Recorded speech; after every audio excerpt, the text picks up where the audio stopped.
धनबाद में चुनावी पारा बढ़ता जा रहा है। पार्टी एक दूसरे पर आरोप प्रत्यारोप लगा रहे हैं। धनबाद लोकसभा प्रत्याशी चंद्रेश शुक्ला ने जिला कांग्रेस कार्यालय में प्रेस कॉन्फ्रेंस कर कहा कि धनबाद लोकसभा कांग्रेस के उम्मीदवार साफ छवि के हैं और बीजेपी के उम्मीदवार ढुलू महतो पर कई आपराधिक मुकदमे दर्ज है। जनता को वोट देने से पहले एक बार जरूर सोचना चाहिए। इसके साथ ही कहा कि झारखंड में भी ईडी गठबंधन 14 से कम 10 सीट जीतने जा रही है। जिस तरह देश में महंगाई बेरोजगारी बढ़ती जा रही, देश की जनता मोदी सरकार से उब चुकी है। धनबाद में ईडी गठबंधन मजबूती से चुनाव लड़ रही है। धनबाद सीट भी जीत सुनिश्चित है। कहना चाहते हैं कि लोकतंत्र में जो इंसाफ का तराजू होता है, उस तराजू को यहाँ की जनता उठाए। एक पलड़े पर हमारे पार्टी के नीति, सिद्धांत और वसूलों को रखते हमारे उम्मीदवार अनुपमा सिंह की बेदार और साफ छवि को रखे और दूसरे पलड़े पर भारतीय जनता पार्टी के नीति और सिद्धांत, जो लोकतंत्र खत्म करने की साजिश है, संविधान बदलने की साजिश है, हिंदू और मुसलमान भी विभेद करके धर्म की आड़ में राम के नाम पर जो देश के सांप्रदायिक सौहार्द को बिगाड़ने का जो प्रयास चल रहा है, उन बातों को दूसरे पलड़े पर रखते हम दावे के साथ कह सकते हैं कि अगर वो पलड़ा धनबाद के मतदाता उठाएंगे तो कांग्रेस का पलड़ा हमेशा भारी रहेगा, हमेशा उठा हुआ रहेगा।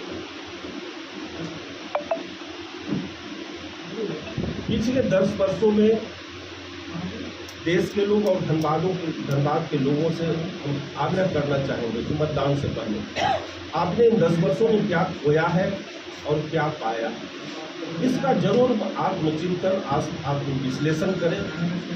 मैं समझता हूं कि इन 10 वर्षों में देश के अंदर जितनी भी नीतियां बनी, सबसे बड़ी नीति इस देश की होती है आर्थिक नीति।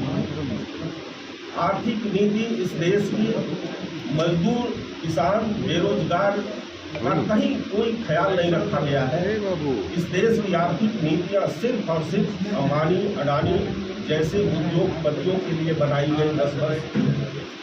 इस देश का मजदूर, इस देश का किसान, इस देश का बेरोजगार 10 वर्षों से करा रहा है और आज भी करा रहा है।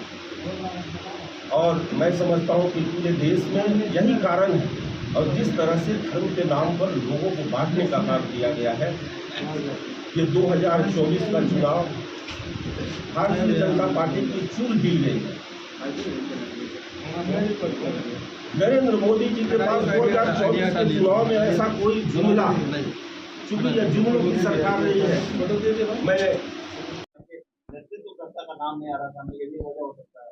नहीं, हमारे पार्टी का, हम इंडी गठबंधन की बात नहीं कर रहे हैं, हम अपने कांग्रेस पार्टी की बात कर रहे हैं। इंडी गठबंधन आज बना है, इसके पहले ऐसी बात नहीं है।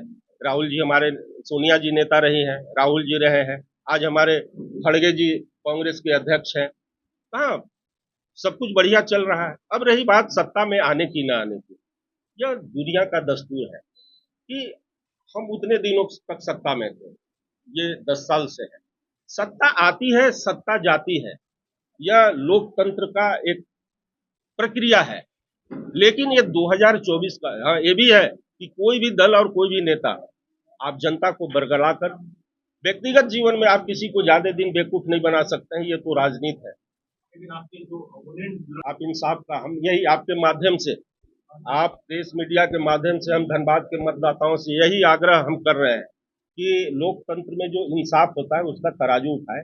एक पलड़े पर हमारे कांग्रेस के नीति, सिद्धांत, हमारे वसूल, हमारे जो पिछले 140 वर्षों का इतिहास रहा है, हमारे उम्मीदवार जो एक बेदाग छवि है, एकदम निष्पक्ष चेहरा, स्वच्छ चेहरा, उसको रखे एक पलड़े पर, और दूसरे पलड़े पर भारतीय जनता पार्टी की नीति और सिद्धांत, और उसी पलड़े पर यहाँ के उम्मीदवार को बताइए कि हमारे, हम दावे के साथ कह सकते हैं कि कांग्रेस का पलड़ा, हमारे प्रत्याशी का पलड़ा, अनुपमा सिंह का पलड़ा हमेशा भारी रहेगा। आप ही के माध्यम से आप यह प्रचारित करते हैं कि अमुक आदमी पर इतने दर्जन केस है, इतने तरह के आरोप है। आप ही सवाल कर रहे हैं हमसे कि साहब उस उम्मीदवार के बारे में। अरे ये जग जाहिर है कि हमारी उम्मीदवार कैसी है और भारतीय जनता पार्टी का उम्मीदवार कैसा है। हम हल्की बात नहीं करेंगे किसी के हम व्यक्तिगत जीवन में, लेकिन राजनीतिक जीवन जहाँ होता है वहाँ जरूरत होती है बोलने की। हम व्यक्तिगत जीवन में गंदे हों वो चलता है, लेकिन राजनीतिक और सामाजिक जीवन में वो हमारा नहीं चलेगा। हम यह कहना चाहते हैं। क्या है कैसे है या हमको नहीं बोलना है, धनबाद के एक एक लोग एक एक मतदाता जानते हैं। और हम दावे के साथ कह सकते हैं कि हमारा इंडी गठबंधन धनबाद में भी मजबूत है। और जिस तरह से कल नामांकन हुआ, जिस तरह से जन सैलाब उमड़ा, दुनिया की कोई ताकत धनबाद में इंडी गठबंधन के उम्मीदवार को नहीं हरा सकती। सभी जगहों पर आप गौर करें, आप राजमहल से शुरू करें, एक छोर झारखंड का, दूसरा छोर पलामू है, आप सारे क्षेत्र में हम लोग जा रहे हैं क्योंकि आप लोग धनबाद से बंधे हुए हैं। दावे के साथ कह सकते हैं कि भारतीय जनता पार्टी का पसीना छूटा हुआ है। वो 2019 की हालत कहीं नहीं है। ये 2024 में सभी जगहों पर उनके पैर हिल गए हैं।